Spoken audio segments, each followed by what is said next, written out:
Welcome to the Swedish University of Agricultural Sciences. My name is Farsø. I'm Associate Professor here in Landscape Representation, and I'm here today to talk about surroundings, or surrounding as a possible new concept for how we can envision space that's not defined by objects but by relations in between objects, and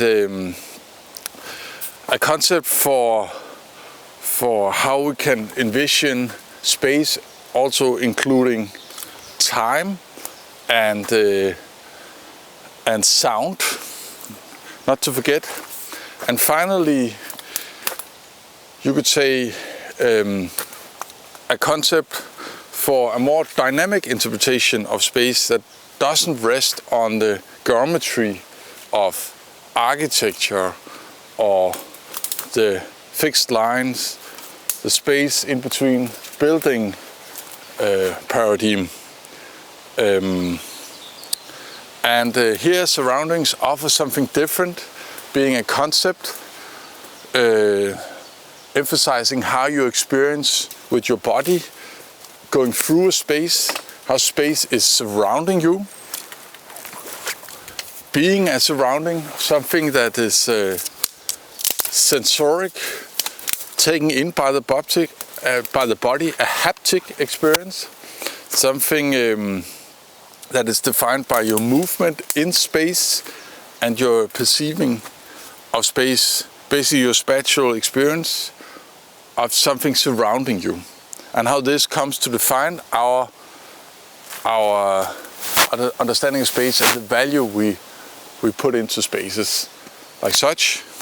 And I find this important because there are characters here, like a forest, that doesn't really have a language within the contemporary language.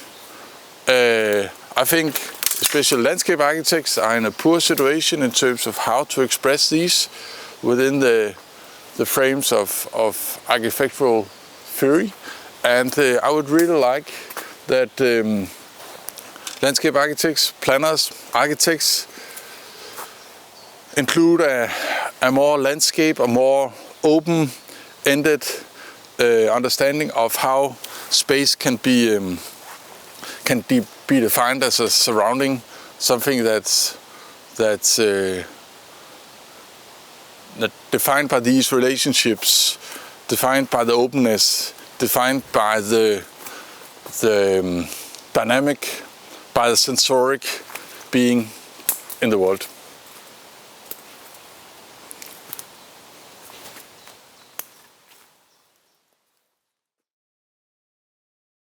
One aspect of the surrounding is the figurelessness. It's the consistency of the experience where nothing stands out, and it's more the forms that creates a relation that defines the surrounding. Heterogeneous forms, and then there's not really a clear hierarchy in between these. And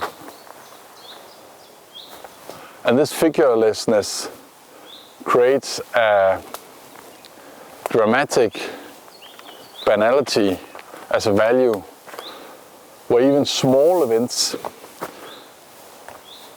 creates action and fiction, you could almost say, in otherwise non-dramatic surrounding. Like something provides a storyline here. Like the trees, something has been going on that tells a story. And you could say here the trees get a narrative element that are more than the trees themselves as individuals. Basically, the trees merge as a whole. And these small things then instead get importance how it tweaks through the world, to the space.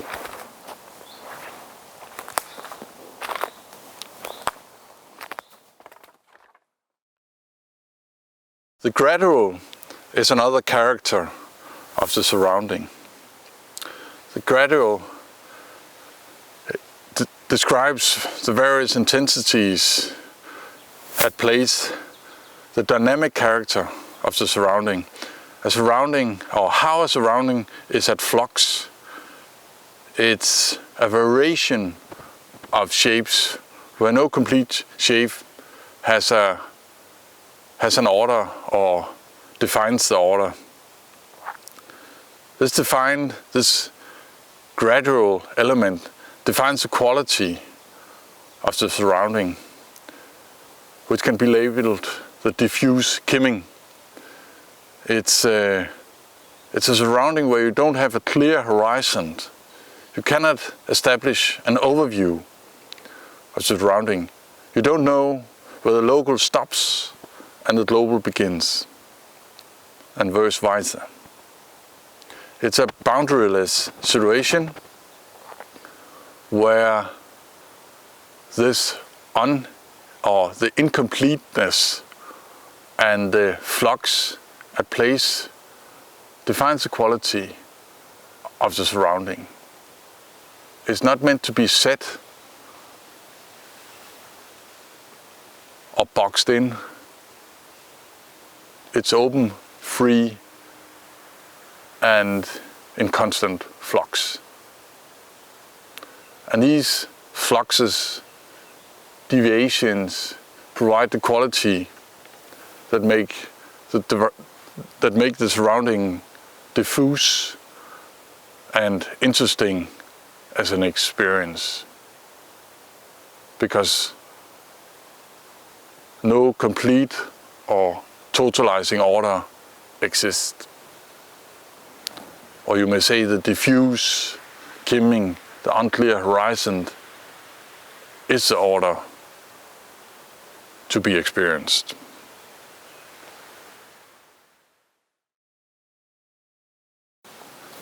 Repetition is another characteristic of the surrounding.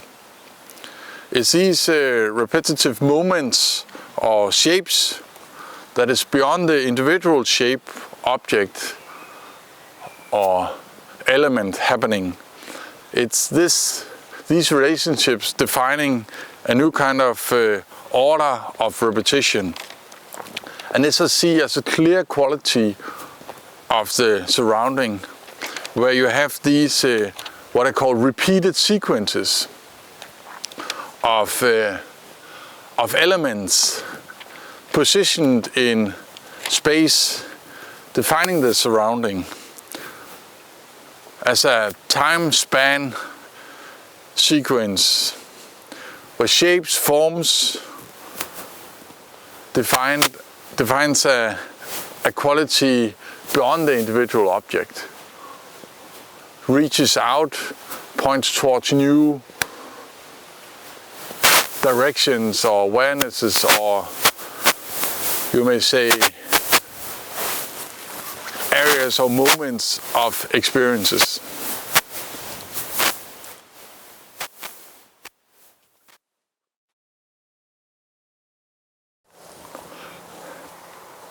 The transference is transparent is a different character, another character of the surrounding. It's a downplay of the individual object, like no object stands out. Instead, the whole is made of different objects. You could say the hierarchy of the objects are erased, and instead a condition which becomes a quality of objectless essence prevails, where it's the collection of relations that defines the ambience, the nature of the surrounding. It cannot be defined solely on the individual object. It's simply beyond the object itself. Instead, it's the integration of the elements And the interaction of elements that creates is its essence, its objectless essence, which means it's a move, you may say, away from a pure spatial understanding of borders. It's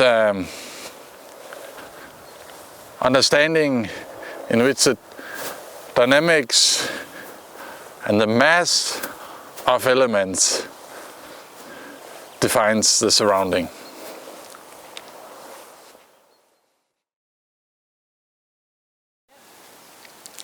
Unstable is another characteristic of the surrounding. It describes a asymmetric presence, an incomplete presence, or a situation of constant change.